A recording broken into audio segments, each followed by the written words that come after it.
Guys, welcome back to this tutorial. In today's video we're going to be going over the roof plan, basically where to find that, and also how to dimension and basically just create that drawing for us. Now, one thing I did want to talk about before we get into the roof plan was in the last video we put in these story level markers and the story level lines to cut through our model only in this north elevation. You can just repeat that process for each of these others if you want to have those, and if you don't, that's fine. You can keep it like this if you like, or you can remove them altogether if you don't want them there. But anyway, you'd have to repeat those that process for these elevations as well. In the sections, I think that's kind of where we would see where we'd have the most benefit in having those lines cut through our model. So yeah, you can do that there as well. It's basically the same thing. You just go ahead and head over to your building section and then right click on it and then go to section settings in our view map. Make sure you're in the view map right here. And then you go to story levels and it's basically the same thing. Okay, so you can just include the lines by going here. And just one other note, I like to have that line that cuts through. I like it personally, and it depends on what your taste is, but I like to have that being a dashed line and a gray color so that it's a little lighter on the eyes than, let's say, the outline of the roof or the walls and other important features of the building. But that's basically it on that. Let's go ahead and figure out where we can find our roof plan. So our roof plan should be somewhere here under design and development under this folder in our view map. And then let's see, so we have A1 plans are here.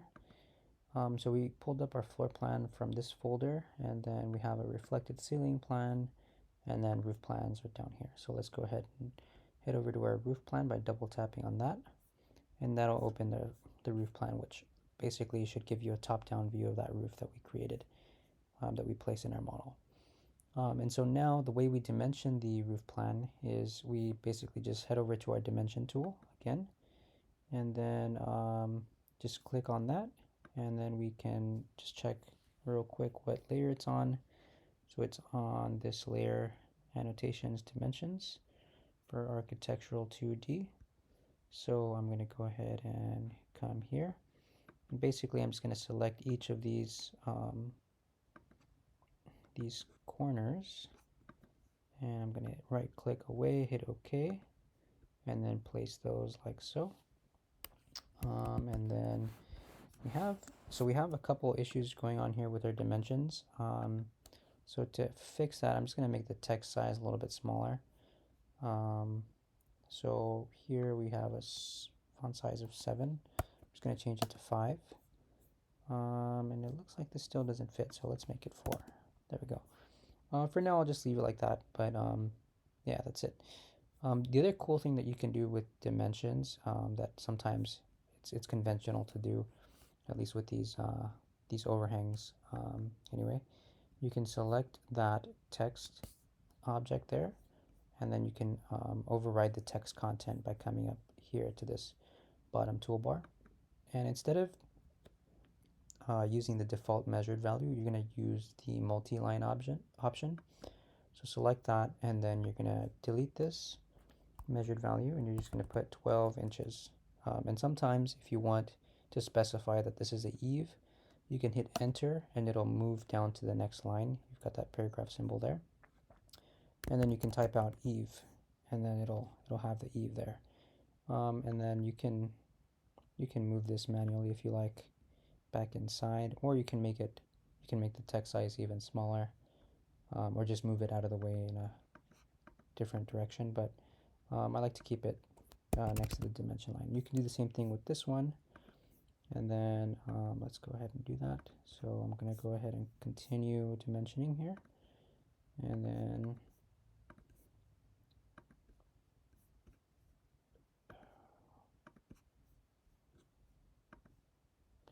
And then we're going to go over how to clean up those dimensions again, although you should have a general idea by this point. We're just going to go into our model setting, or I'm sorry, our view settings, and I'll just leave that there for now, move it out. So I'm going to right click on my view, go to view settings, and then I'm going to change that dimensioning to the custom, where we made it round off to the nearest inch, right? So now we've got everything displaying in inches, and you can repeat the process of either changing the text size for these, or just moving them manually into basically the position that you want it in. And if it needs to be smaller, you can make it smaller. But that's our roof plan. Now, if we want to find the roof plan sheet, we can head over to our layout book here, and then we can go to A1 plans here. Our roof plans are in this folder, right? It has a very similar structure to the view map. You should pretty much see that pattern by this point. It's basically just mapping them one to one to the same folder structure, and instead of having the view here, we now have the sheet. And we can place these into multiple, or we can place multiple drawings rather into a single sheet, but for now this is okay. So there's our roof plan. Now you see that the sort of wall end line here is actually not showing. The way you can make that show is there's a couple different ways you can do it, but I would say right now the easiest way is to just draw a line going around the roof inside, and I'll show you guys how to do that in 1 second. So let's go ahead and head over to our roof plan. Let's go back, and then we're going to access, so the line tool is down here, but if you want to have like an object that has multiple nodes in it, you actually have to use this polyline tool and not the line tool. So we're going to go ahead and use that one. We're going to select this polyline tool, and then what I'm going to do is I'm going to change the geometry method to polygonal so that it prompts me to select multiple nodes. So I'm going to click there, and then I'm just basically going to go all the way around my roof, and until I basically meet my, oh wow, okay, so that's, did I not select polygonal? Let's go back to polygonal. So I'm going to click there, and then you can see it's drawing the line now. Click over here, basically all the way around my roof, and then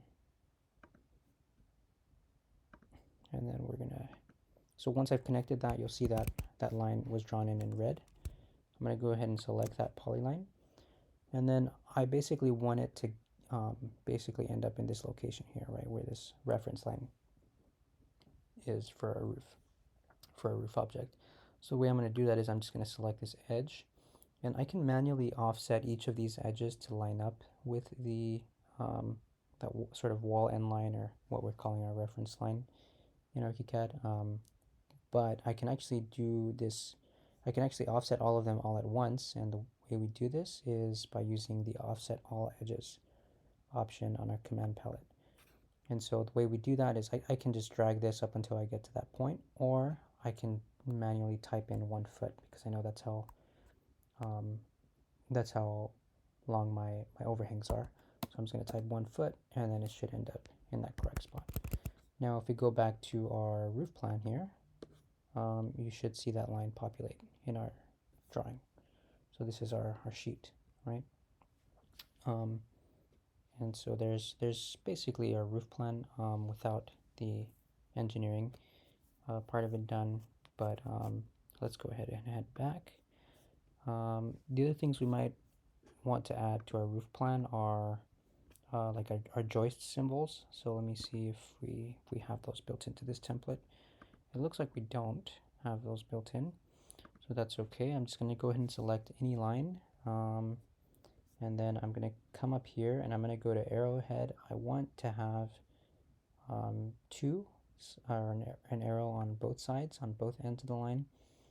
And up here, I'm gonna basically select the type that I want. So I want it to be, usually the convention is using something like this. And so I'll go ahead and place it in the drawing like so. So I'll click once there and then click once over there, and then you can see this joist symbol is in basically. Now another useful feature that we have in Archicad to duplicate objects is, so I can select that one of the nodes of this line, or I can just actually select the edge as well, and then just click this drag symbol. But I'm actually going to want to use the node, so let me go click on the node and then the drag symbol. And if I want to drag a copy of it, if I just drag it like this, it's actually not going to have a copy. It'll just drag the object, right? But if I want to drag a copy, there's a shortcut in Archicad that's usually by default Command Option D. Okay, so if you hit Command Option D and then you left click where you want that joist to end up, or that object to end up, it'll automatically place a copy of that object. So if you want me to do it again, let's go ahead and take this one again, or this one. I'm going to click on one of the nodes, and then I'm going to just drag it away and then hit Command Option D in that order.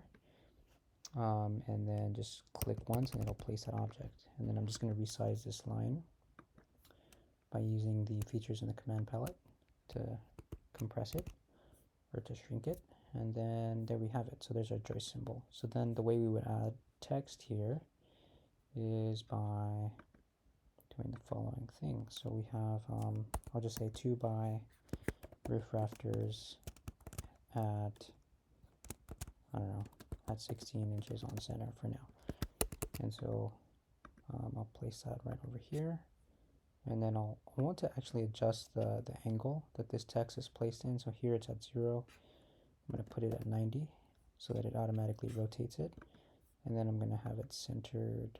I'm going to justify the alignment to the center, like so. And then I'll drag a copy of that one and place it there. So again, to drag a copy, you just click on any of the nodes, make sure you have the drag option selected in your command palette, and then Command Option D, and then boom, you can place it in, right? And then we can place in our arrows, if you like, for the